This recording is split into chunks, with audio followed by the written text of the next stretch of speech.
ಆಲೂಗಡ್ಡೆಗೆ ಬೆಂಬಲ ಬೆಲೆ ಸಿಗಲೇಬೇಕು, ಸಿಗಲೇಬೇಕು. ಆಲೂಗಡ್ಡೆಗೆ ಬೆಂಬಲ ಬೆಲೆ ಸಿಗಲೇಬೇಕು, ಸಿಗಲೇಬೇಕು. ರೈತರಿಂದ ಆಲೂಗಡ್ಡೆ ಕೊಡ್ತಾ ಇದ್ರು, ತಗೊಳ್ಳೆ.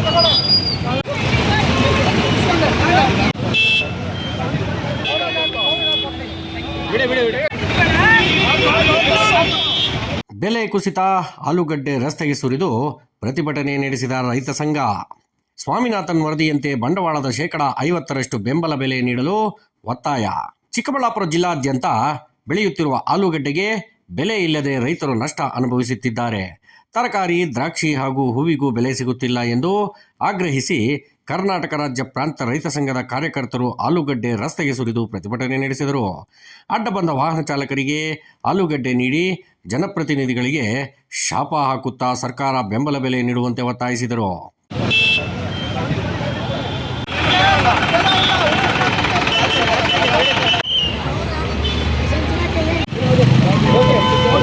ಚಿಕ್ಕಬಳ್ಳಾಪುರ ಜಿಲ್ಲಾದ್ಯಂತ ಬೆಳೆದ ಆಲೂಗಡ್ಡೆಗೆ ಬೆಲೆ ಇಲ್ಲದೆ ಆಲೂಗಡ್ಡೆ ಬೆಳೆಗಾರರು ಕಂಗಾಲಾಗಿದ್ದಾರೆ. ರೈತರು ಬೆಳೆಗಳಿಗೆ ಬೆಲೆ ಇಲ್ಲ ಎಂದು ಲಕ್ಷಾಂತರ ರುಗಳು ಬಂಡವಾಳ ಹೂಡಿ ನಷ್ಟ ಅನುಭವಿಸುತ್ತಿರುವ ರೈತರ ಬಗ್ಗೆ ಯಾವ ಜನಪ್ರತಿನಿಧಿಗಳು ತಲೆಕೆಡಿಸಿಕೊಳ್ಳುತ್ತಿಲ್ಲ ಎಂದು ಒತ್ತಾಯಿಸಿ ಕರ್ನಾಟಕ ಪ್ರಾಂತ ರೈತ ಸಂಘದ ಕಾರ್ಯಕರ್ತರು ಆಲೂಗಡ್ಡೆ ರಸ್ತೆಗೆ ಸುರಿದು ಪ್ರತಿಭಟನೆ ನಡೆಸಿದರು. ಬೆಲೆ ಇಲ್ಲದೆ ರಸ್ತೆಗೆ ಸುರಿದ ಆಲೂಗಡ್ಡೆಯನ್ನ ಅಡ್ಡ ಬಂದ ವಾಹನ ಚಾಲಕರಿಗೆ, ರಕ್ಷಣೆಗೆ ಅಂತ ಬಂದಿದ್ದಂತಹ ಪೊಲೀಸರಿಗೆ ನೀಡಿ ನೀವು ಬಳಸಿಕೊಳ್ಳಿ, ನಮ್ಮ ಹೋರಾಟಕ್ಕೆ ಬೆಂಬಲ ನೀಡಿ ಎಂದು ಮನವಿ ಮಾಡಿದರು.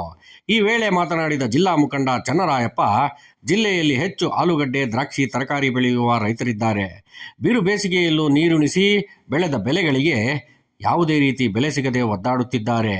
ಇತ್ತ ರಾಜ್ಯ ಸರ್ಕಾರ, ಅತ್ತ ಕೇಂದ್ರ ಸರ್ಕಾರಗಳು, ಎರಡೂ ಸರ್ಕಾರಗಳು ರೈತನ ಕೈ ಹಿಡಿಯುತ್ತಿಲ್ಲ ಎಂದು ಆರೋಪಿಸಿದರು. ಮಾರಕ್ಕೋದ್ರೆ ಕೈಗೆ ಹಣ ಸಿಗದೆ ಇರ್ತಕ್ಕಂಥ ವಾತಾವರಣ ಸೃಷ್ಟಿಯಾಗಿ ಬೀದಿಗಿಳಿರ್ತಕ್ಕಂಥ ರೈತರು ಇವತ್ತು ಆತ್ಮಹತ್ಯೆ ಮಾಡಿಕೊಳ್ತಕ್ಕಂಥ ಪರಿಸ್ಥಿತಿ ಇವತ್ತು ನಿರ್ಮಾಣ ಆಗಿದೆ. ಪ್ರತ್ಯೇಕವಾಗಿ ನಮ್ಮ ಕರ್ನಾಟಕ ರಾಜ್ಯದಲ್ಲಿ ಚಿಕ್ಕಬಳ್ಳಾಪುರ ಜಿಲ್ಲೆಯಲ್ಲಿ ಹೆಚ್ಚಿನ ರೀತಿಯಲ್ಲಿ ಇವತ್ತು ಆಲೂಗಡ್ಡೆ, ಟೊಮಾಟೊ, ದ್ರಾಕ್ಷಿ ಇವತ್ತು ಬೆಳೀತಕ್ಕಂಥ ರೈತರು ಕೋಲ್ಡ್ ಸ್ಟೋರೇಜ್ ಗಳನ್ನ ಎಲ್ಲಾ ತಾಲೂಕುಗಳಲ್ಲಿ ಕೂಡ ಸರ್ಕಾರದಿಂದ ಪ್ರಾರಂಭ ಮಾಡಬೇಕು. ಅಲ್ಲ, ನೀವು ಸಂಸದರು ನೀವೇನ್ ಮಾಡ್ತಿದ್ದೀರಿ, ಮಂತ್ರಿಗಳು ನೀವೇನ್ ಮಾಡ್ತಿದ್ದೀರಿ, ಎಲ್ಲರೂ ನೀವೇನ್ ಮಾಡ್ತಿದ್ದೀರಿ? ರೈತರ ಓಟನ್ನು ಪಡೆದು ನೀವು ವಿಧಾನಸೌಧದಲ್ಲಿ, ಪಾರ್ಲಿಮೆಂಟ್ ಅಲ್ಲಿ ಚರ್ಚೆ ಮಾಡಿ ರೈತರ ಪರವಾಗಿ ಮಾತಾಡಂದ್ರೆ ಯಾವೊಬ್ಬ ಮಂತ್ರಿ MLA ಕೂಡ ರೈತರ ಪರವಾಗಿ ಇವತ್ತು ಮಾತಾಡ್ತಕ್ಕಂಥ ಸ್ಥಿತಿ ಇಲ್ಲ. ಇಷ್ಟೇ ಅಲ್ಲ, ತರಕಾರಿ ಬೆಳೆಗಳು ಸಂಪೂರ್ಣ ಹದಗೆಟ್ಟಿದೆ.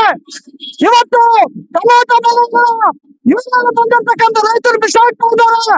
ಯಾವುದೇ ರೀತಿಯಲ್ಲಿ ಆ ರೈತರನ್ನ ರಕ್ಷಣೆ ಮಾಡ್ಲಿಕ್ಕೆ ಇವತ್ತು ಹೋಗದೆ ಇರ್ತಕ್ಕಂಥ ಪರಿಸ್ಥಿತಿ ಇವತ್ತು ಸರ್ಕಾರಗಳು ಇವತ್ತು ಮಾತಾಡ್ತಾ ಇದ್ದಾರೆ. ಏನ್ ಮಾತಾಡ್ತಾ ಇದ್ದಾರೆ? ಮಂತ್ರಿ ಆಗ್ಬೇಕು, ಮಂತ್ರಿ ಯಾರಾಗ್ಬೇಕು, ನಾನೇನ್ ಮಾಡ್ಬೇಕು, ನೀವೇನ್ ಮಾಡ್ಬೇಕು ಅನ್ನೋದು ಬಿಟ್ಟರೆ ದೇಶಕ್ಕೆ ಅನ್ನ ಕೊಡ್ತಕ್ಕಂಥ ರೈತರ ಅನ್ನ ಮುರಿತಕ್ಕಂಥದಕ್ಕೆ ಇವತ್ತು ಎರಡೂ ಸರ್ಕಾರಗಳು ಇವತ್ತು ಕೆಲಸ ಮಾಡ್ತಾ ಇದೆ. ಇಂತಹ ಸಂದರ್ಭದಲ್ಲಿ ಕರ್ನಾಟಕ ಪ್ರಾಂತ ರೈತ ಸಂಘ, ಅಖಿಲ ಭಾರತ ಕಿಸಾನ್ ಸಭಾ ಇವತ್ತು ರೈತರು ಬೆಳೆದಂತ ಬೆಳೆಗಳಿಗೆ ಡಾಕ್ಟರ್ ಸ್ವಾಮಿನಾಥನ್ ವರದಿ ಏನಿದೆ ಅದನ್ನ ಜಾರಿ ಮಾಡಬೇಕು. ಎಷ್ಟು ಬಂಡವಾಳ ಆಗ್ತದೆ ಅದಕ್ಕೆ 50% ಅನ್ನ ಸೇರಿಸಿ ರೈತರಿಗೆ ಸಹಾಯಧನ ಕೊಡಬೇಕು. ರೈತರು ಉಪಯೋಗಿಸ್ತಕ್ಕಂತ ಇವತ್ತು ಡ್ರಿಪ್ ಪೈಪ್ಗಳು ಬೆಲೆ ಗಗನಕ್ಕೇರಿದೆ. ಒಂದು ಪೈಪ್ಗೆ ಇವತ್ತು 100 ರೂಪಾಯಿ ಜಾಸ್ತಿ ಆಗಿದೆ.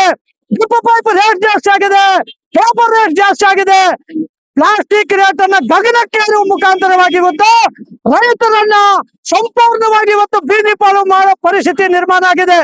ಇನ್ನೊಂದು, ಇವತ್ತಿನ ಸರ್ಕಾರಗಳು ನಾವು ನೋಡ್ತಾ ಇದ್ದೀವಿ, ನಮ್ಮ ಜಿಲ್ಲೆಯಲ್ಲಿ ಬಿಸಿಲು ಜಾಸ್ತಿ ಆಗ್ತಾ ಇದೆ. ಆ ರೈತರು ಬೆಳೆ ಇಡಕ್ಕೆ ಆಗ್ತಾ ಇಲ್ಲ. ಆ ರೈತರು ಹಾಕಿರ್ತಕ್ಕಂಥ ಬಂಡವಾಳ ಇವತ್ತು ವಾಪಸ್ ಬರ್ತಿಲ್ಲ. ಇಂತಹ ಸಂದರ್ಭದಲ್ಲಿ ಸರ್ಕಾರಗಳಿಗೆ ಎಚ್ಚರಿಕೆಯನ್ನು ಕೊಡ್ತಾ ಇದ್ದೇವೆ. ರೈತರ ಒಳಗೆ ಉಳಿತಿದೆ.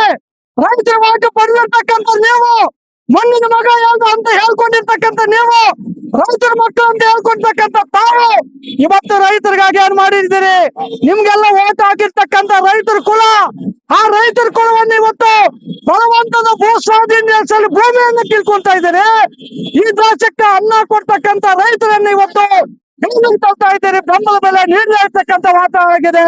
ಹಾಗಾಗಿ ಕರ್ನಾಟಕ ಪ್ರಾಂತ ರೈತ ಸಂಘ, ಅಖಿಲ ಭಾರತ ಕಿಸಾನ್ ಸಭಾದ ನಾಯಕತ್ವದಲ್ಲಿ ಮುಂದಿನ ದಿನಗಳಲ್ಲಿ ದೊಡ್ಡ ಮಟ್ಟದ ಹೋರಾಟಗಳನ್ನ ರೂಪಿಸಬೇಕಾಗ್ತದೆ. ಈ ಸರ್ಕಾರದ ಸ್ಥಿತಿಗತಿಗಳನ್ನ ಇವತ್ತು ನಾವೆಲ್ಲ ಕೂಡ ಎಳಿಬೇಕಾಗ್ತದೆ.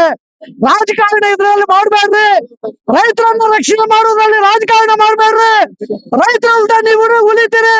ಫ್ಯಾಕ್ಟರಿಯಲ್ಲಿ ಆಲೂಗಡ್ಡೆ ಬೆಳೆಯಕ್ಕಾಗಲ್ಲ, ಫ್ಯಾಕ್ಟರಿಯಲ್ಲಿ ತರಕಾರಿ ಬೆಳೆಯಕ್ಕಾಗಲ್ಲ.